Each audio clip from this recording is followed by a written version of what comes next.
بسم اللہ الرحمن الرحیم۔ پرانی آسمانی کتابوں میں آپ کی بہت سی نشانیاں لکھی ہوئی تھی۔ اس کی تفصیل بہت دلچسپ ہے۔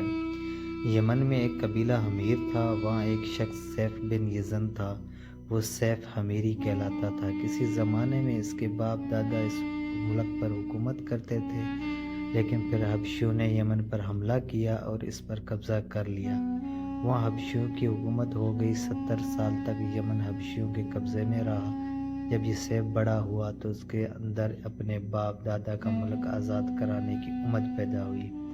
چنانچہ اس نے ایک فوج تیار کی۔ اس فوج کے ذریعے حبشیوں پر حملہ کیا اور انہیں یمن سے بھگا دیا۔ اس طرح وہ باپ دادا کے ملک کو آزاد کرانے میں کامیاب ہو گیا۔ وہاں کا بادشاہ بن گیا۔ یہ یمن عرب کا علاقہ تھا۔ جب اس پر حبشیوں نے قبضہ کیا تو عربوں کو بہت افسوس ہوا۔ 70 سال بعد جب یمن کے لوگوں نے حبشیوں کو نکال باہر کیا تو عربوں کو بہت خوشی ہوئی۔ ان کی خوشی کی ایک وجہ تو یہ تھی کہ انہیں حبشیوں نے ابرہہ کے ساتھ مکہ پر چڑھائی کی تھی۔ چاروں طرف سے عربوں کے وفد سیف کو مبارکباد دینے کے لیے آنے لگے۔ قریش کا بھی ایک وفد مبارک دینے کے لیے۔ اس وفد کے سردار عبد المطلب تھے۔ یہ وفد جب یمن پہنچا تو سیف اپنے محل میں تھا۔ اس کے سر پر تاج تھا، سامنے تلوار رکھی تھی اور حمیری سردار اس کے دائیں بائیں بیٹھے تھے۔ سیف کو قریش کی وفد کی آمد کے بارے میں بتایا گیا۔ اسے یہ بھی بتایا گیا کہ یہ لوگ کس رتبے کے ہیں۔ اس نے ان لوگوں کو آنے کی اجازت دے دی۔ یہ وفد دربار پہنچا۔ عبد المطلب آگے بڑھ کر اس کے سامنے جا کھڑے ہوئے۔ انہوں نے بات کرنے کی اجازت چاہی۔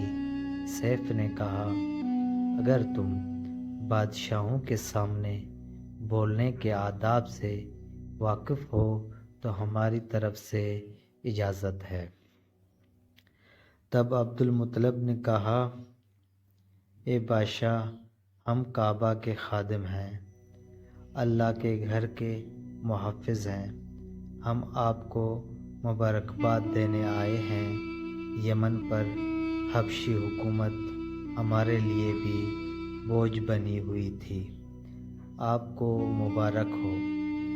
آپ کے اس کارنامے سے آپ کے بزرگوں کی بھی عزت ملے گی اور آپ آنے والی نسلوں کو بھی وقار حاصل ہوگا۔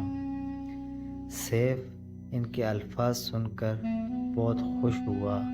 بے اختیار بول اٹھا، اے شخص، تم کون ہو؟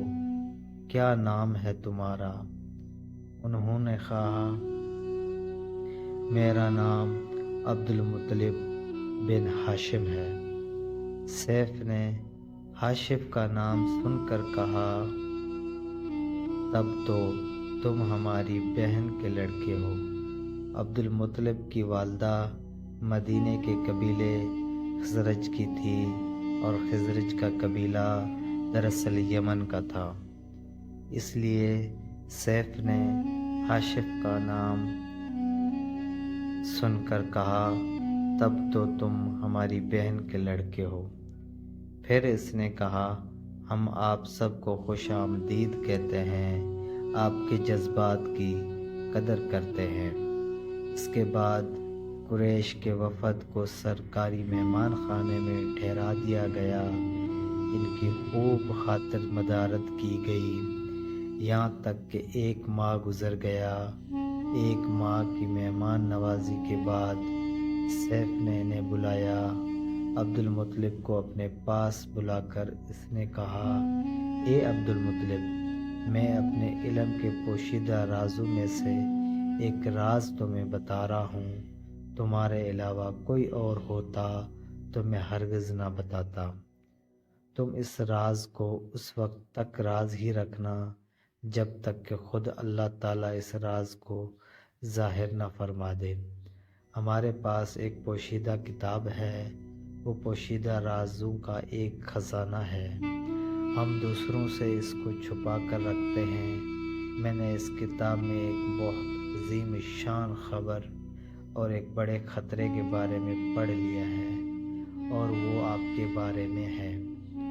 عبد المطلب باتیں سن کر حد درجہ حیرت زدہ ہوئے اور پکار اٹھے، میں سمجھا نہیں، آپ کہنا کیا چاہتے ہیں؟ سنو عبد المطلب، جب دھاما کی وادی یعنی مکہ میں ایسا بچہ پیدا ہو جس کے دونوں کندھوں کے درمیان بالوں کا گچھا یعنی مہر نبوت ہو تو اسے امامت اور سرداری حاصل ہوگی۔